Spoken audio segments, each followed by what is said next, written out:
required bang anak na mag-give back sa magulang? Generally siguro speaking, hindi required yung anak na mag-give back. Lalo na kung ako yung parent. Kung ako yung parent, hindi ko i-require yung anak ko mag-give back. Nice. Pero personally, nire-require ko yung sarili ko mag-give back sa parents ko.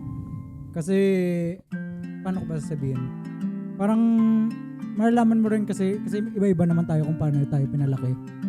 So, ako personally, kung paano ako pinalaki ng parents ko, doon ko mabibase na nire-require ko yung sarili ko. Kasi, never, yung parang, yung makikita mo yung gaano ka ka-lucky na sila yung naging parents mo compared pag nakikita mo yung situation ng ibang mga ka-age mo, ibang bata.